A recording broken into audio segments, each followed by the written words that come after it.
This reminds me of household current. Household current comes into the house in 220 volt, and it needs to be converted down or stepped down to 110 in order to be used by our household appliances. The body has two types of iodine molecules. One is called T4 and the other is called T3.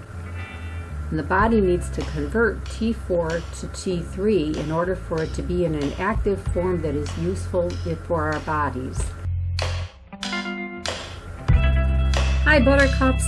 I was looking into the reasons and the cause of iodine deficiency today, and it's one of those topics that once I learned a few bits of information, it made me roll my eyes a couple of times because of the reasons on our planet that make it so that we can't get the nutrition that we need to support our bodies in the way that they need to be supported. So hold on to your hats because there's some surprising information here. Heard it said that magnesium is the most common deficiency that we share. I don't think they were looking at iodine when they made that statement. I heard this morning from a very reliable source that the government has it listed as a 40% of the population of the United States is deficient in iodine. However, this person, who is a doctor of good standing in my opinion, said that it would move that number up to 95% of the population being deficient in iodine. And so I looked to find out what it is. Later I'll look at some of the symptoms and the solutions for this. But with this video I want to look at the reasons for iodine deficiency. There are direct reasons for insufficiency and indirect reasons for not having enough iodine in our systems. And iodine is important for reproductive health in both men and women, and for hormonal balance in both men and women. It's responsible for helping us with our reproductive organs, and it's also good for our hormones, and it helps to detox the body from metals. Iodine is really crucial. Something very important I learned today about supplementing with iodine.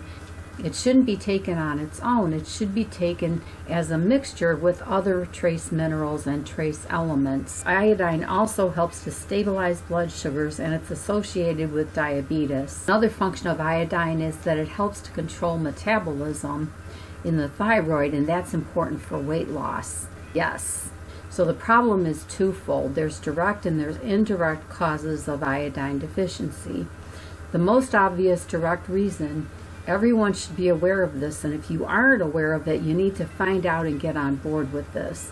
There isn't minerals in the food that we get because commercial farmers don't replace minerals into the soil, and so they can't exist within the plants that we eat. And if they don't exist in those plants, then the animals that eat those plants, meat from the animals won't contain minerals that are required to sustain our bodies in a healthy fashion. And that's the reason why we don't have magnesium stores as we used to, and that's one of the reasons that we don't have enough iodine.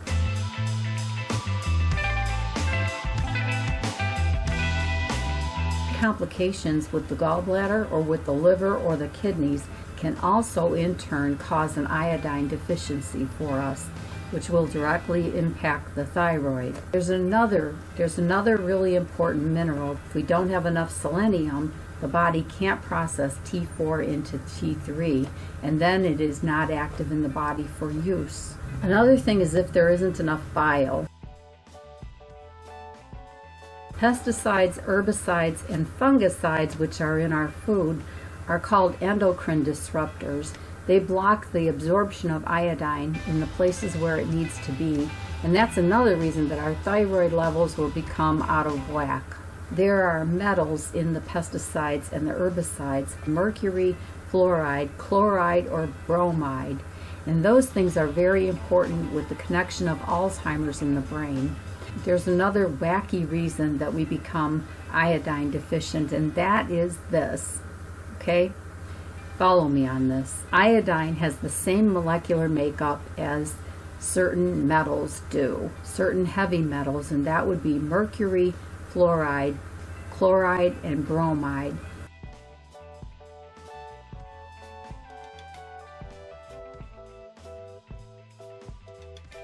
Iodine has a similar molecular makeup.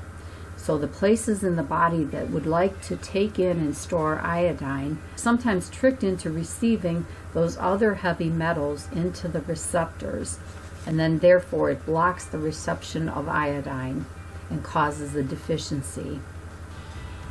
That same concept happens with the mineral boron and the base of the brain. The vital mineral boron that the brain desires in order to stay healthy is blocked. If the body is taking in mercury, fluoride, chloride, or bromide into the body, the base of the brain will grab those minerals and mistake it for what it wants, which is boron, and it will pack it full, the cells full of those heavy metals, and that contributes to the condition called Alzheimer's. So this endocrine receptor disruption is a very important thing with iodine as well as with boron for the brain. Up until the 1970s, commercial bakers would use iodine in making things like bread and pasta and crackers, that type of bakery. In the 1970s, they switched into using bromide, which is one of those metals that the body mistakes for iodine and for boron, and it's just a mess. Some countries have banned the use of bromides in their baked goods.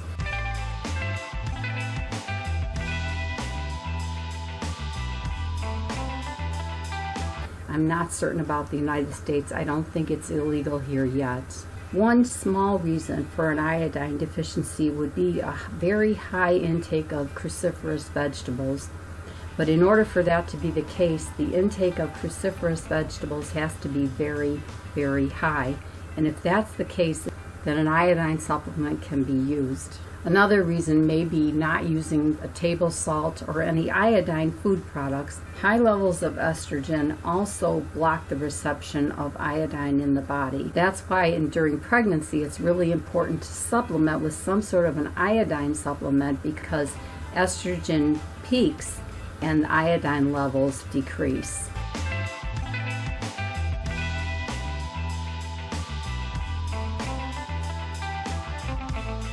This would be the same thing for a woman on her menstrual cycle. During that time when estrogen is at its prime, the body will also become depleted in iodine. Birth control pills are another reason for iodine deficiency. Foods that contain a lot of estrogen are also a reason, and that would include soy products.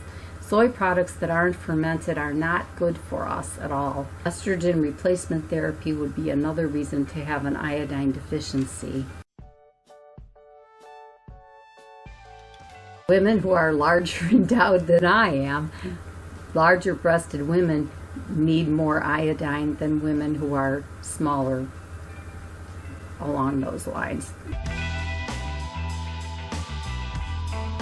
That stress can bring on iodine deficiency is that stress creates this hormone called cortisol, which, by the way, increases belly fat. Well, that cortisol blocks iodine reception. The cortisol blocks the bile, which helps in turn to create the iodine production process. Stress will kill you. So I'm going to be looking to solutions for this. I'm going to be looking to lifestyle solutions as well as food choices. And also I'll be looking for good supplements, which would be an iodine that would be mixed with other minerals to help us with this process. Peace, Buttercups.